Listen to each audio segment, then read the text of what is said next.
In the latest development in the probe into singer Zubin Garg's death, three Assamese NRIs from Singapore, Jalongsat Narzari, Barikshit Sarma and Sitarata Bora appeared before the CID office in Guwahati today. According to sources, the trio are key witnesses in the case being investigated by the Special Investigation Team.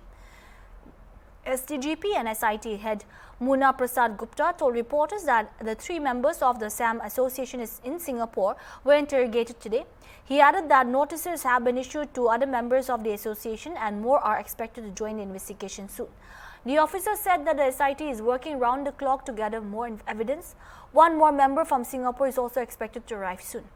He revealed that Assam Police had visited the Attorney General office in Singapore on September 30 to seek permission for further action and inquiry, and a positive response is awaited. Singapore Police too are conducting interrogations and coordinating with the Assam Police. On the issue of custody, Gupta stated that once the remand period is complete, the accused will be produced before the court as the law permits a maximum of 14 days remand. He appealed to Zubin Garg's fans and the public to remain patient, assuring that the SIT is conducting the probe with utmost sincerity and diligence. देखना तो सभी चाहते हैं, आसाम के लोग अभी बहुत मतलब वो है, मतलब जानने के लिए इच्छुक है, तो देखते हैं अभी क्या आते हैं और सिस्टम के ऊपर पूरा विश्वास है, अच्छा से सब कुछ होगा और जस्टिस मिलेगा। जो किस तरह का जस्टिस चाहते हैं आप लोग? अगर आप लोग सब जानते ही है क्या क्या चल रहा है अभी, तो वही चाहते हैं सब लोग। अगर वो लोग दोषी है तो दोषी को सजा मिलनी चाहिए, वही।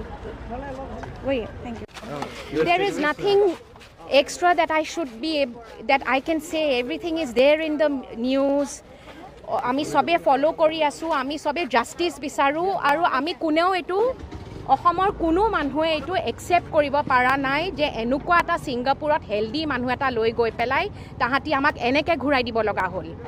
এইটো বস্তু কোনেও আমি একসেপ্ট নকৰো আৰু যোনে কৰিছে এটো হি শাস্তি পাবই। মই এজ আ ফ্ৰেণ্ড যিখিনি বস্তু ষ্টেটমেণ্ট দিব লগা আছিলে মই মোৰ ফালৰ পৰা দি দিছোঁ আৰু এতিয়া মই সবৰ লগত ময়ো জাষ্টিছৰ অপেক্ষাই কৰি আছোঁ।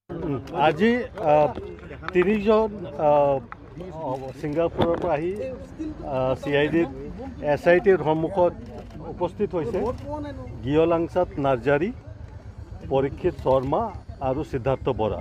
তেওঁলোকৰ জেৰা চলাই থকা হৈছে, তেওঁলোকৰ ষ্টেটমেণ্ট আমি লৈ আছোঁ।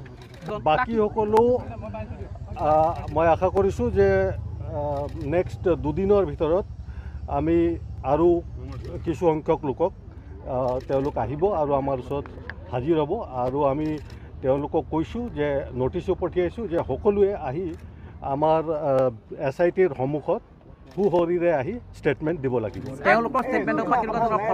ষ্টেটমেণ্ট চলি আছে এতিয়া। চাওক, পোষ্টমৰ্টেম ৰিপৰ্টটো পাব্লিক ডকুমেণ্ট নহয়, এইটো আমি কোৰ্টত জমা দিম।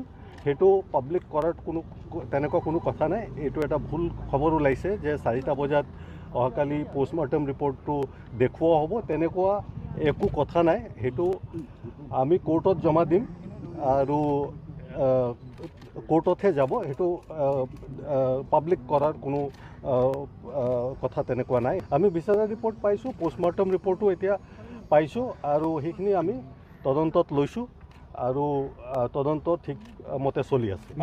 আইনত যি সময়সীমা বান্ধি দিয়া আছে, সেই সময়সীমাৰ ভিতৰত আমি তদন্ত সম্পূৰ্ণ কৰি কোৰ্টত ৰিপৰ্ট দিম।